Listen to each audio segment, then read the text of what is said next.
Okay, yes, thank you. I've got 7 o'clock, so we'll get started. Everybody find a place.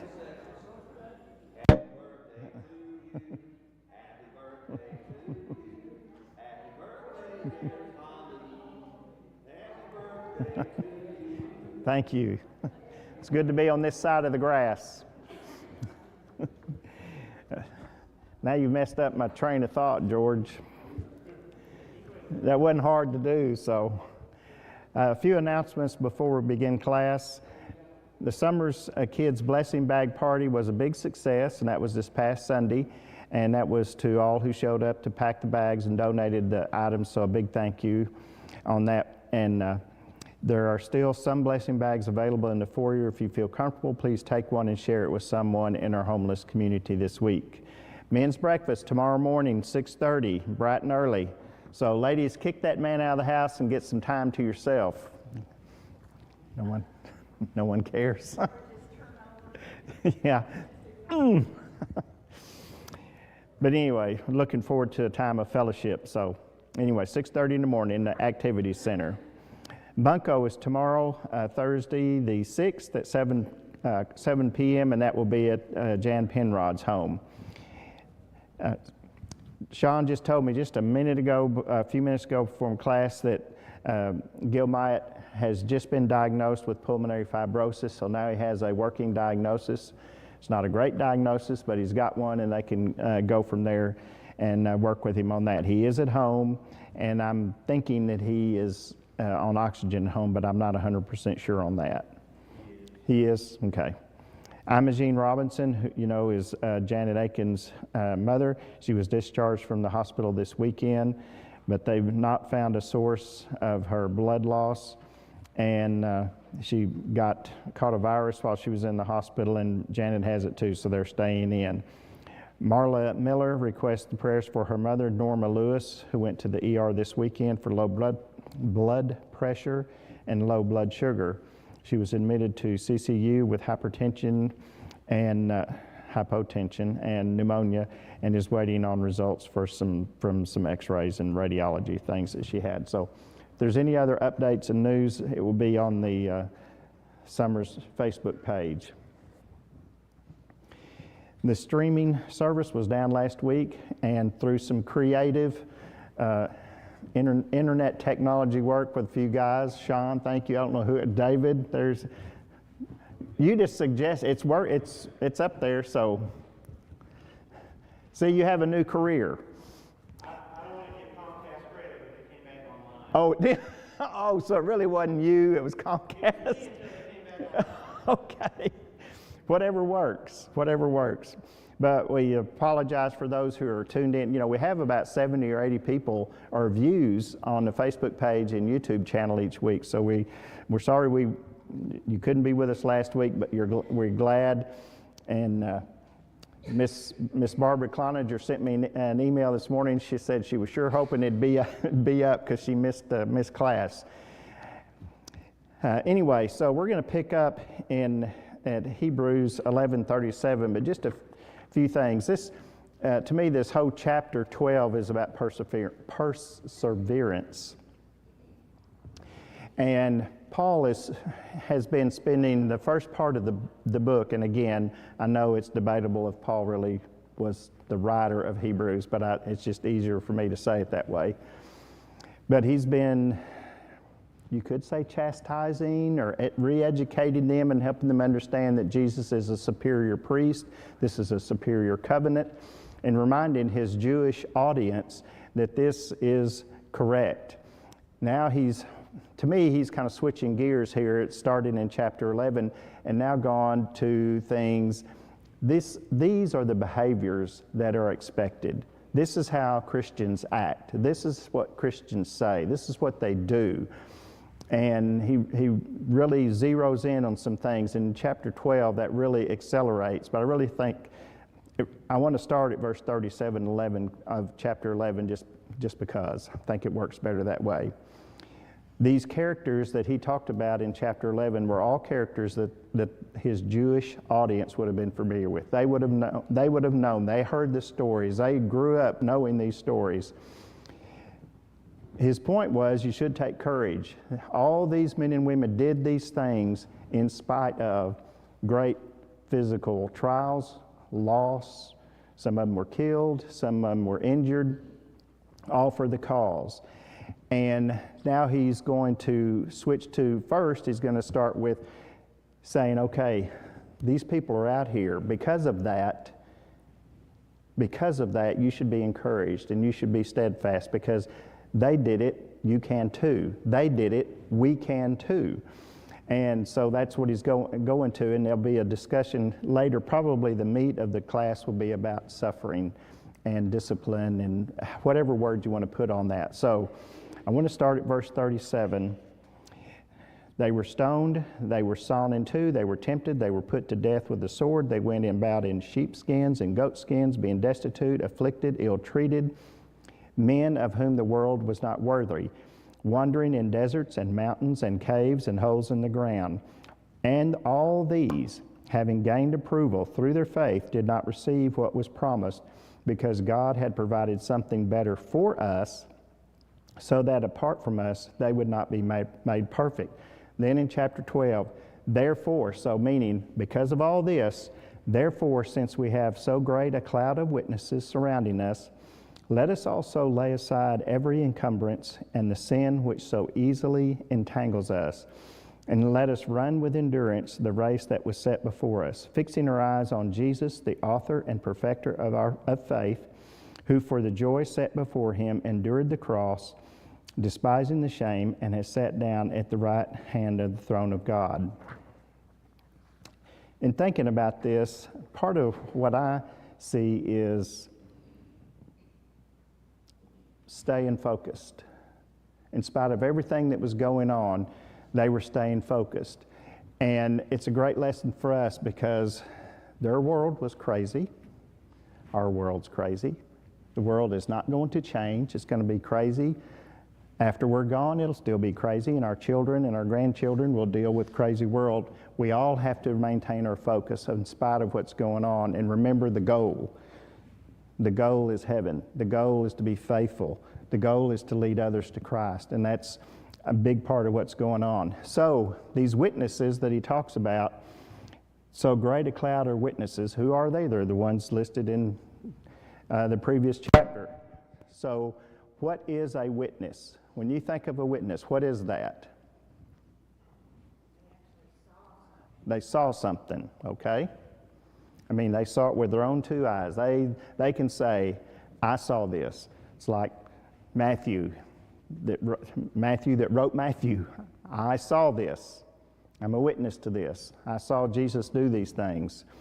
So, now what was debatable among the commenters, I've listed two of them. Truth for Today says it's not a literal spectator shouting encouragement, but that just the life that they live is a witness for us. Whereas the Gospel Advocate commentary says the apostle does represent these glorified saints not only as witnesses of the faith, meaning they were faithful men and women, but they are spectators of our conduct.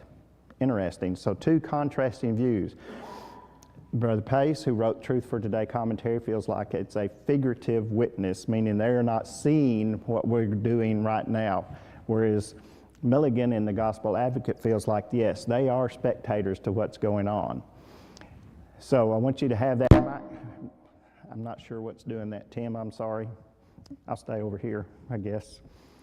Anyway, now undoubtedly, to me anyway, we know that Jesus is seeing what's going on. He was a witness to what Stephen was going through in Acts chapter 7, because Stephen looked up into heaven and saw Jesus standing at the right hand of God. So in my opinion, I think that's very clear that he is witnessing what's going on. Now, I'm asking you this question now, but I want to discuss it after I share these scriptures with you.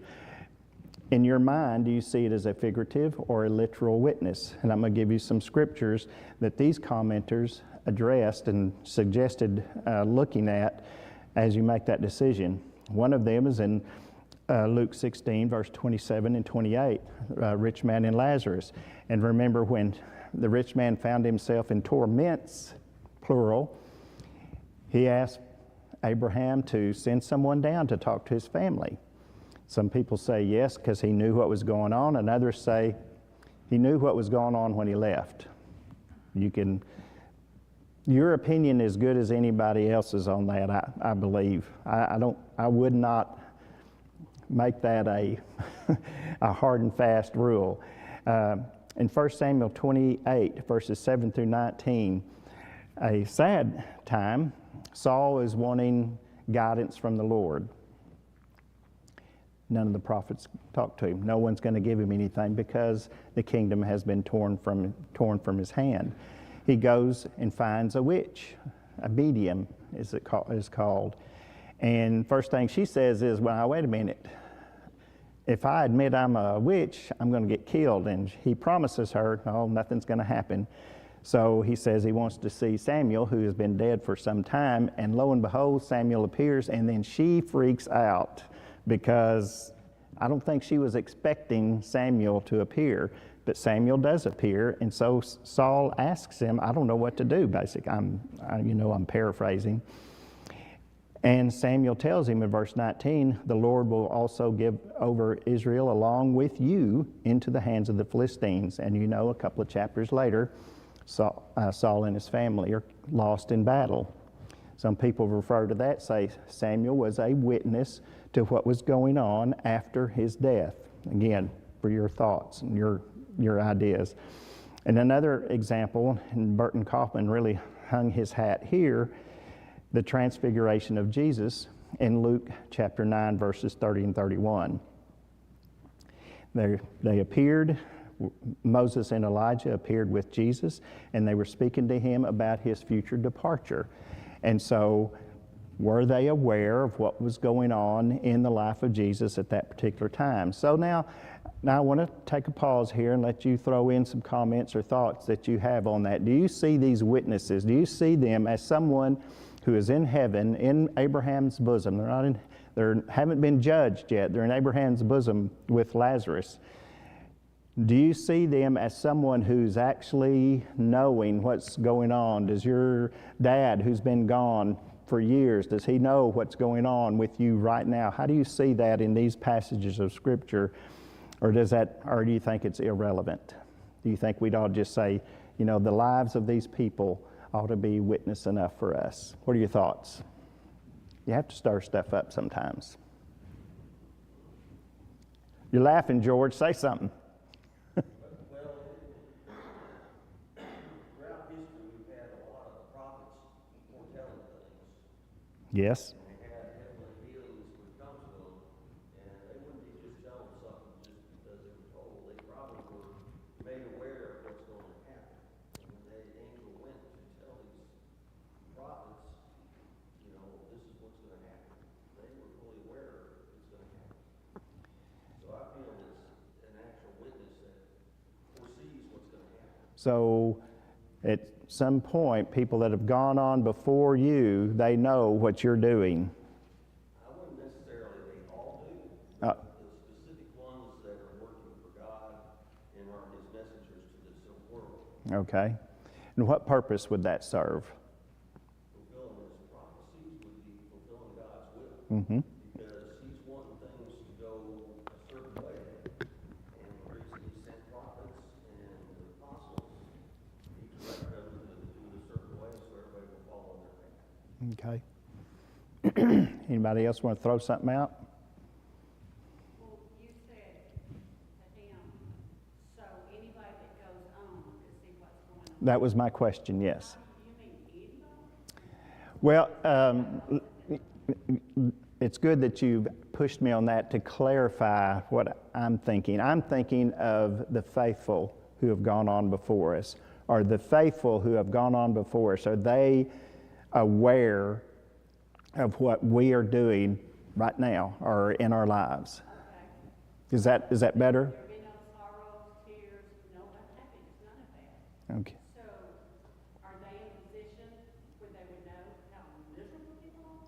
Because if they could see that part, that's not supposed to See, that's kind of the direction I go, and I'm not trying to poison the well for any other discussion here, but like the rich man, he was very worried about his family because he knew he was a bad person, but he knew his family too. I mean, if we're honest with ourselves, we know when we know our family. So he knew. Of course, his answer was, what was the answer he was given? They have who? Moses and the prophets. Okay, Rebecca, what were you going to say? And I think it goes with what you were saying. I believe the rich man wasn't seeing what they were doing after he was gone. He was aware of how their life had been up until he died because he was apparently going along with them, and that's why he ended up where he went. Mm-hmm. So he just wants to warn them, whatever we were doing before, quit doing it. And that's the way I see it. It's not that he can see what they're doing, it's that he was aware of what they had been doing while Right. he was on earth. I mean, and to his credit, he didn't want them to suffer the same fate, right? Melba? By that same token, somebody that is saved, and they have folks that they know are not saved, so they're not supposed to know. They're not supposed to be sad. Saying he's just assuming that they're still doing the evil thing. Right. That's what she was saying. So somebody who's saved, would they even be able to think about, like really bad people that are going family that you don't have meant to do? I don't. I don't know that we could come out of here with a definitive answer. I'll get to you in a minute, George.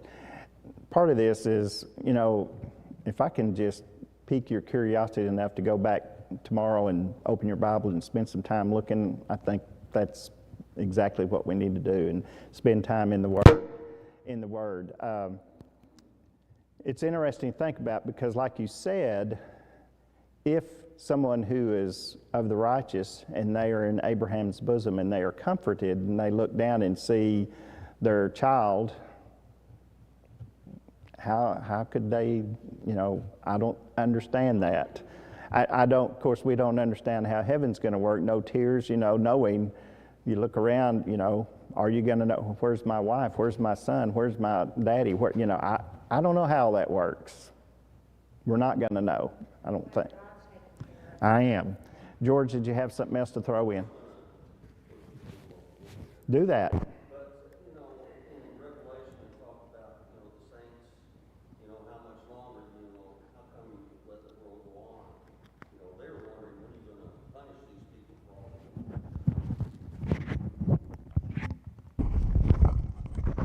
Little technology switch out here.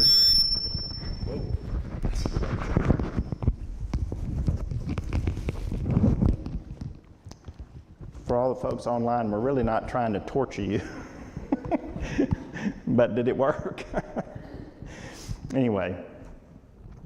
Yeah, some of these things, we are not going to have the answer while we're on our... Tim, could you turn the volume down? I'm echoing back a little bit. Thank you. All righty. And so, Larry. One thing we do know, Jesus said that there'll be no marriage or given in marriage in heaven. So I think relationships will be different. They will be. What that means, I don't know. But will be married. Yes, because the Sadducees were pressing Jesus on that about the woman who had 7 husbands, and he said, it doesn't matter. It doesn't matter because we'll be like angels. And so I think we can draw some inferences from there that maybe our identities may not be as we identify now. I don't know, because I'm thinking I would like to look some of these folks up, Paul and Peter and some of these things, and I have some questions, but I may not have that opportunity with them. It might be a totally different thing. But anyway, it's an interesting discussion. So, moving along, I think that horse is dead. Oh, I'm sorry, Debbie.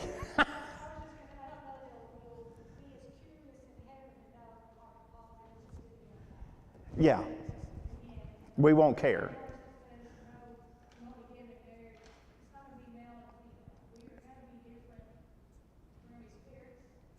Yes. I don't think there's gonna be any tears, because I believe that. Right. Serve God, praise God, and I don't think we're ever gonna have to worry about it. I agree with you. It's going to be totally different. And so when we start trying to put human emotions on something that's totally spiritual, we can probably get ourselves in trouble by doing that and going in a direction that's not intended. But anyway, yes, thank you for your thought there. So, all right, in verse 1, he taught on these witnesses, however you want to look at them. And Mike, thanks for your comment on YouTube to encourage everyone to tune in. Yes. He says, every encumbrance and sin which so easily entangles us. Is he suggesting that it's easy to live righteously, or is it easy to fall into sin? Which is it? The way my version says, and the sin which clings so closely. Cling so closely. It's hard to get rid of it sometimes. So, He's saying lay it aside. okay. Is he saying it's easy to lay it aside, or is he saying it's so easy to get tangled up in it? So Rebecca goes on the side, it's easy to fall into it. Okay, anybody else? Yes, sir. I think sin's an opportunity. You go way back. Yes. You gotta tell Cain, sin crouches At the door. always at the door. It's always waiting. Kind of like a rattlesnake under the rock, isn't it? Yes. Lift the rock up and you're in trouble. Absolutely. So he says then fixing our eyes on Jesus. That again is that keeping focused, staying in that. So then he says run with endurance. It says patience in the King James Version. So does that suggest a marathon or a sprint?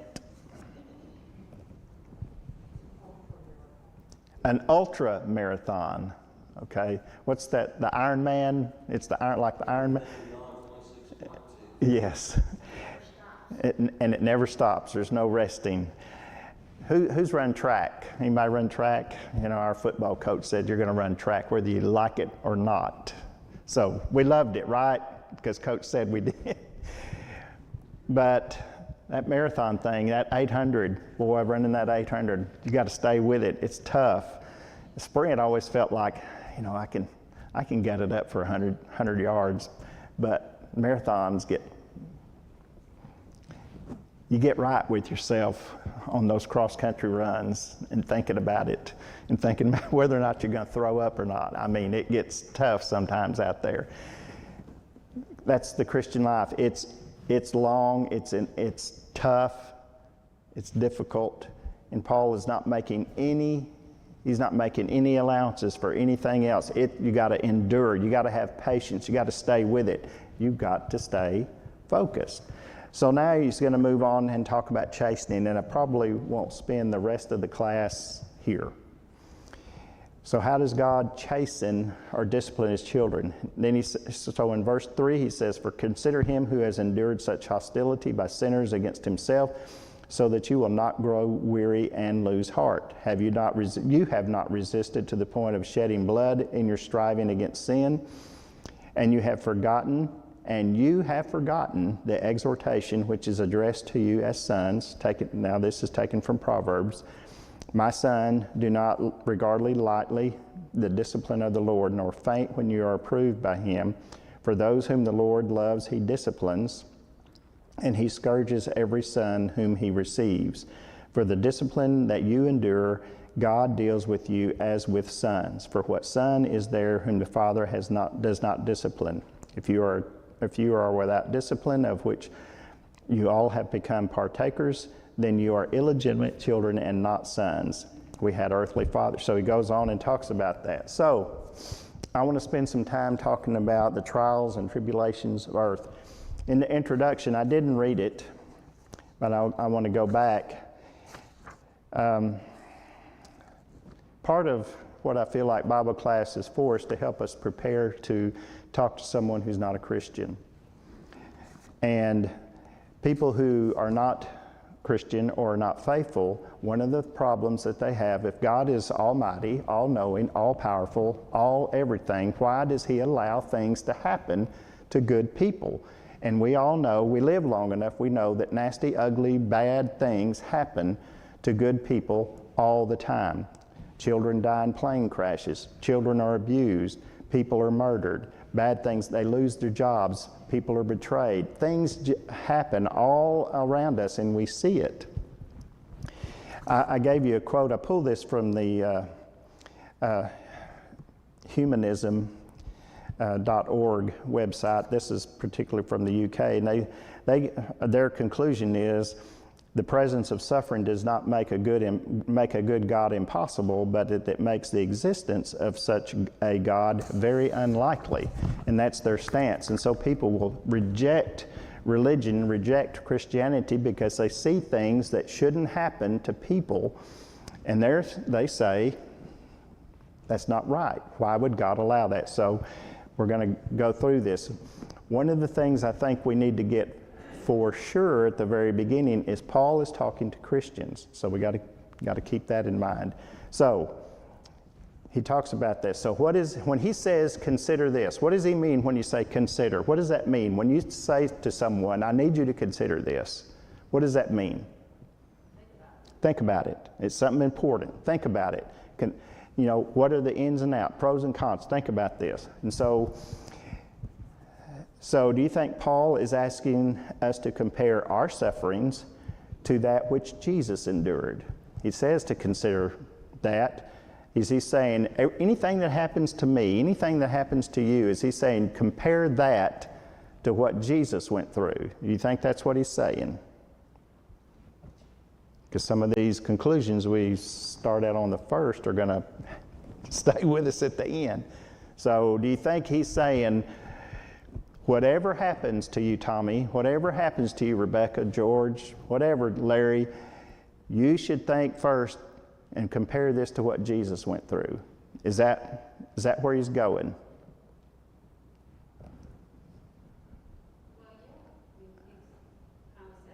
Okay. 3.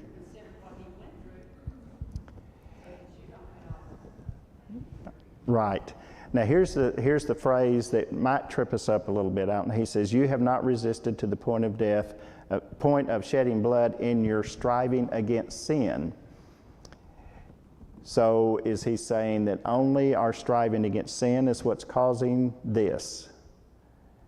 And these are sort of trick questions, but they're sort of not. I want us to, get deep into this, because again, we've got to be able to give an answer to people who are out there who are struggling with Christianity, struggling with faith.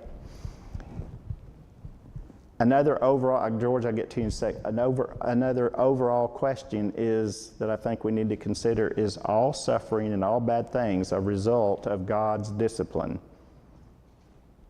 Now, and we're probably not ready to answer that yet. George, what were you going to say? Well, in the temptations that the devil did to Jesus, when we talked about, you can make these rocks into bread, of course, the core scripture, man is not live by bread alone, but it still didn't, solve his hunger. He was still hungry. But still, he resisted the devil and the temptations that he was doing. Mm-hmm. And everything that the devil was showing would be the similar things that he would do with us. It doesn't alleviate the fact that we're hungry or we have needs or anything, but it's how he handled it is what he wants us to be aware of. Yes. Is everything that happens a result of God taking a specific action? For instance, take Job. Satan comes, says, well, he wouldn't be so great, except you built a fence wall around him. God says, you can do anything you want to, but you can't kill him. So God gave him permission. So each and everything that happens has God given permission for that to happen. That's not a fair question, is it? I think there's a difference in giving permission and in allowing Satan to roam the earth while we're in this realm. Okay. Because look at all the hardship Paul went through. Mm-hmm. That, I believe, is Satan trying to get him to quit. Yes. You know, and it's not because he was a sinner. It's not, I don't believe it's because God was chastising him. Of course, we're not told. Right. But just when you look at the circumstances and what his life was and what he was doing, sure, Satan wanted him to stop. Absolutely. And God allows Satan to work while we're in this world. Do you think he puts limits on what Satan is allowed to do? If he chooses to. Okay. I'm not going to paint you in a corner, am I? Because we can't draw those limits ourselves. Some people die and some people don't. Right. Those of us who have worked in healthcare have seen two people come in with the same diagnosis, same disease. One dies, one lives, and I sit there and go, how did that happen? I don't know. John, did you have your hand up? Yes, 1 Corinthians 10, verse 13. Mm-hmm. It says, there hath no temptation taken you, but such as is common to man. God is faithful, who will not suffer you to be tempted above that you are able. But will with temptation also make the way to escape, that ye may be able to bear it. Okay. For those listening online, 1 Corinthians 10, 13, in the next few verses, God always provides a way of escape for any temptation. So are we saying, is the statement then, would we say that every trial, tribulation is the same as a temptation? And again, it's not a fair question, and I know it. But what do you think? Do you think that every bad thing that happens, okay, a mother has just lost her child, what do you say? I mean, in those situations like that. So is every bad thing that happens to someone, is that the same as them being tempted? Because if we use that verse universally, we're kind of saying that. Would you say that? Or Charles? I don't think so. I think there's a difference between dying or being tempted is different. Somebody tempts you to sin, that's different than some accident or something happened to somebody. What is a choice? I don't think I think there's two different things. Okay, so a bad event is not a temptation necessarily. Okay? And you said one is a choice? Well, yeah, I mean, we're saying bad, an accident, there are people that will find a way to do something nefarious, no matter what. Yeah. They're just those people who never let Christ go waste. Mm-hmm. But it's, I mean, a temptation or an accident, that's what you were Yes. at there. A temptation, you can decide. I mean, you're just gonna sit there, well, I'm gonna do this, Lord, you need to like keep me on the edge, show me my way out.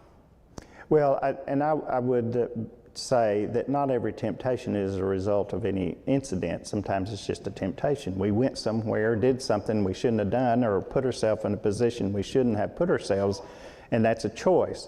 What I'm talking about is something happens to us, to you, and it's bad. And we look at it, would we equate that with being tempted? To reject God and say, you let this happen to me.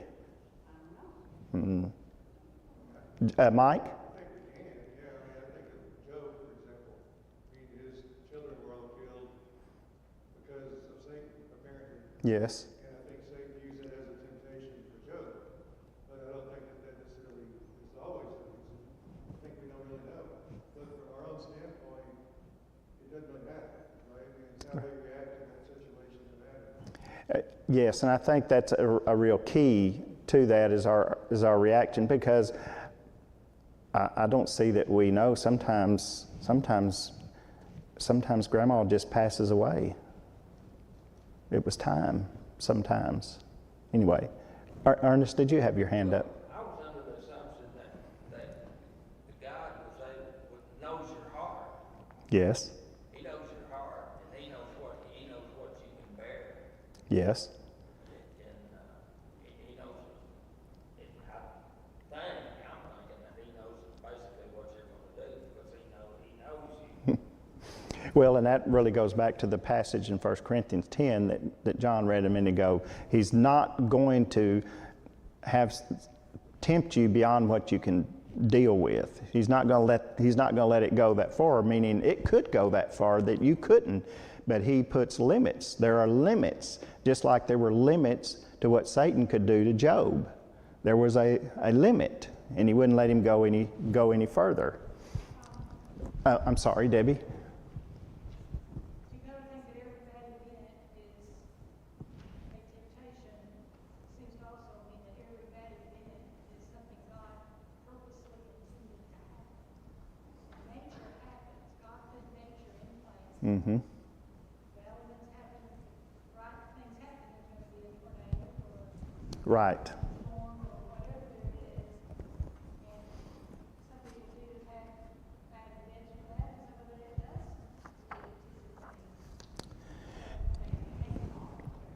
Well, they look at it, and I would agree with you. Not everything that happens is because God specifically allowed Satan to do that, or it just happened. Yes, you know, sometimes a guy just went and he drank too much, got in his car, and killed somebody. Go ahead, and then. Oh, okay. Just real quick, along with that, I know there's a verse in the Old Testament, but I don't know where it is. I don't have my concordance man with me tonight. But the race is not always to the swift nor the battle to the strong, but time and chance. Happened to them all. That's Ecclesiastes, yes. It's not always planned. It just, sometimes it just happens. And Melba, did you have your hand up? Okay, temptation. Yes. God does not purposely tempt us, but the way, back to what Debbie was just saying, nature and what happens, those circumstances can cause us to be tempted to maybe turn away from God. But Yes. He doesn't tempt us on purpose. That may become a temptation just because of the nature of things, but He doesn't just tempt us, does He? Like just throw something out there. No, God does not. And John really he doesn't allow certain things to happen. And so the approach I think that we should take on this is God allows certain things to happen. He's not going to allow anything to happen to us that we cannot bear. And I think that's really what we ought to get out of all these scriptures. Nothing's going to happen. He's not going to allow anything to happen to us. The concern, I guess, if I had a concern, there's, what is it, Surround Us, Lord song? We sing songs like that, and we quote Psalms, I think I wrote it down, 19, God is my rock, He's my fortress, my deliverer, my shield, my stronghold, and sometimes we put that, says, well, if I'm faithful, God's not going to allow anything to happen to me. Well, that's not true. That's the wrong application to those kind of things. I mean, Job was faithful, and God allowed a lot to happen to him. Debbie, and then Ernest. Yes. Yeah, when you fall into, yeah. Okay. Ernest? Oh, I'm sorry. Did you not finish? I'm sorry. Were you finished? Oh, okay. All righty. Go ahead, Ernest.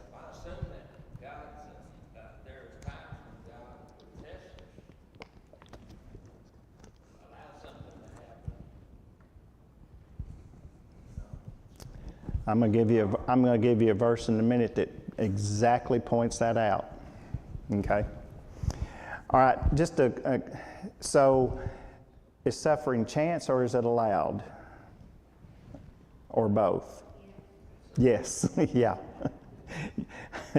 As Tom Cloninger used to say, yes, when on a question like that. I think both. And again, it is going to be impossible for us to tell at any particular point in our life. And I think that an example of that is Joseph.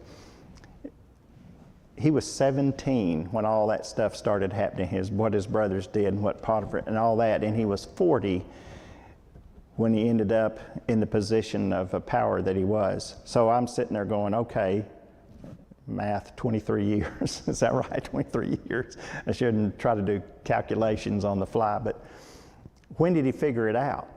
in Genesis 50 and 19, he said, you meant it for bad, but God meant it. So when did he figure it out? He had 23 years to figure it out.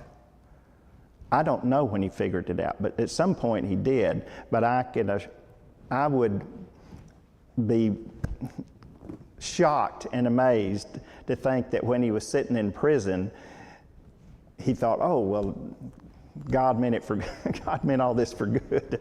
I don't know. Here's a few passages I think to consider. You know, I've already mentioned Job, and I've given you the reference on the handout, Job 1 and verse 12. All that he has is in your power, God allowing Satan. And then I just discussed Joseph in Genesis 50 and verse 19. Ernest, here's the verse I was considering for you. This is right before Jesus is taken and arrested and crucified. And in Luke 22, verse 31 and 33, Jesus is speaking to all of his disciples, and you know, we know Simon Peter was very bold and boisterous. And Jesus turns to him and says, Simon, Simon, behold, Satan has demanded permission to sift you like wheat. Satan purposely, and you know, going back, we know why it was important to get Peter. We know why that was important. We know why it was important. Then in verse 32, but I have prayed for you that your faith may not fail, and you, when once you have turned again, strengthen your brothers. But Peter, in his pride, I'm ready to die. I'm ready to go and die. I think one of the things that's interesting to me is Jesus knew. He knew because he said, when once you have turned again, I think Jesus knew because he predicted that he was going to deny him 3 times before the morning rooster sounded off. And that's exactly what happened. Jesus knew. Satan said, I want him, and I want him now. And he did. He sifted him like wheat. And Peter went through a horrible thing. And you read the account, the 3rd time that he denied Christ, Jesus turned and looked at him. And I can't imagine how bad he felt at that moment, knowing he had sounded off, boisterous, proud, arrogant, whatever word you want to put on it. And then it happened, and then he had to look Jesus in the face and know what he had done. I can't imagine how bad that would feel, which is probably why Jesus had a conversation with him in the last chapter of John, to really reconcile him on that. But anyway, so, and someone, I think, Debbie, this James chapter 1 and verses 2 through 4 is the one you were talking about a few minutes ago. Count it all joy when you encounter various trials. So, again, would we consider a trial, something bad, whatever it is, would we consider that the same as a temptation, or is it just sometimes? What do you think? Would you consider every trial, everything that happens, would you also equate that with being a temptation? George says no. Lynetta, what'd you say? Not necessarily. Could be. Certain things happen, you'll be tempted to do. Yes. It depends on the heart of the person, Which person? whichever one it's happening. Okay, that's true. Everybody reacts differently. I would submit for us to consider that every trial can be a temptation, because it can lead us to thoughts and actions that we may not regret, but should regret, whatever. We may look back and say, I could have handled that better. I would think that the devil is out there. What does Peter say? 1 Peter 5:8. What the devil is what? Roaring, seeking. So, if you know anything about wildlife, those animals at the top of the food chain are always looking for something to eat. They never stop looking for something to eat. They're stalking 24 hours. If they're awake, they're looking for something to eat. Yes. And so we'll finish the chapter next week, but I wanted to get through this time. I really appreciate the discussion and the sharing of thoughts on this. Here's where I come down on this. Sometimes things just happen just because they happen. But anything that happens to us that hurts us, injures us, whatever, can be a temptation because it can lead us to do something that we shouldn't do. Either say something, act something, show out, act ugly, whatever it is. It all can. And I certainly believe that Satan is behind all of these things going on. He's opportunistic. Who said opportunistic a while ago? Who said that? John? Sean. You were being bragged on and you weren't even... Satan is always opportunistic. It's what you said a while ago, yes. And so he's always looking for an opportunity. Maybe he didn't do it. Maybe he wasn't part of that. But he goes, hey, Tommy's really mad right now. Anyway, great thoughts and great discussion. We'll pick up. I kind of want, next week, I want you to, and we'll start at this area. Paul wrote this to Christians. What I want to discuss next week, and I want to ask you to think about, should we take these verses and apply them to people who aren't Christian and say to someone who is not a member of the church, not a Christian, not a righteous person, and say, these trials and temptations